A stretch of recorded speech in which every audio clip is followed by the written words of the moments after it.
So the position paper this year, it's in its 7th year of publication, so we've been following the mood and the sentiment of our members over those 7 years since 2019. And while the general feeling is still that China, I think for the 5th year, has been becoming a tougher environment to work in, or a more complicated environment to work in, we also note that the members that we talk to are not planning to reduce their investment in any way. In many cases, they're actually increasing investment or holding their investment. So that tells us, there's a bit of a contradiction there. It tells us on the one hand, yes, things are difficult in China, and that's not just market access, that's also the economy and perhaps some geopolitical challenges. But it also says that China is a market that they can't afford not to be in, and that they see huge benefits there, both in terms of manufacturing but also as a consumer market as well. And I think our members overall feel that the trajectory of the UK-China relationship is also on their side. So I think there's we felt quite positive actually when we got those readouts from our members, and we feel it's going in the right direction. Now, the resumption of high-level dialogues, including the UK-China Economic Financial Dialogue, the EFD, clearly a really important development for those platforms. What new trade opportunities do you foresee? So it was great to see the EFD back on the agenda. Obviously, it's helped to maintain the momentum that we've seen from the UK government under this new administration since Foreign Secretary David Lammy's visit in the autumn, and then the meeting between Prime Minister Starmer and President Xi Jinping on the sidelines of Rio in December. And then with the Chancellor Rachel Reeves' visit and the EFD, again, that was a really important milestone, I think, in terms of maintaining this momentum.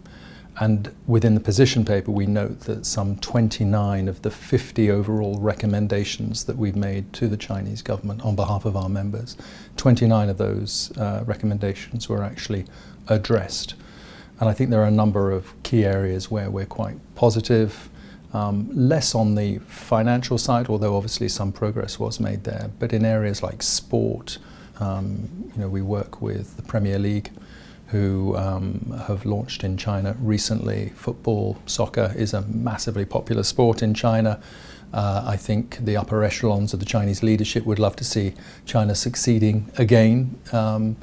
And so that is, I think, a really interesting part of UK exports. Despite the challenges, the paper suggests that China is, of course, a really crucial market for British businesses, and you've touched on the enduring commitment to the Chinese market. What sectors in particular are you excited about, which show the most promise for foreign investment, especially for British companies? I think healthcare is probably one we'd call out, in part because obviously China's a huge market, and as China's population have developed, they have sadly started to suffer from many of the ailments that the Western world and more developed economies deal with. So pharmaceutical companies, so GSK, AstraZeneca obviously has made some significant investment there, but also from a technological perspective, from a med tech perspective, the startups that we're seeing in China, some of the IP that's being developed here, the innovation, the creativity on the Chinese side, that really raises the potential of globalizing that kind of technology. So we're seeing UK healthcare companies coming in for the Chinese market and to benefit from the consumer market, but also to take advantage of some of that innovation and those startups. And those technologies and those services, they can then globalize, take them beyond China, back to the West. And your position paper does outline the frictions, the US-China frictions that British businesses are exposed to. How are they positioning themselves to de-risk that? It's really difficult. It's a very good question. It's very difficult to de-risk in a world that's just so interconnected, and it's extremely difficult for many of our members who may be manufacturing in China but having US inputs, or they may have Chinese inputs into products and services which ultimately end up in the US. So we found that UK companies have been wrapped up in that, and so de-risking, or at least trying to mitigate that risk to an extent, has been a priority for many of our members, and they're doing that by setting up alternative production sites and manufacturing, but also I think by just hoping perhaps and waiting for more positive change in terms of the US-China relationship.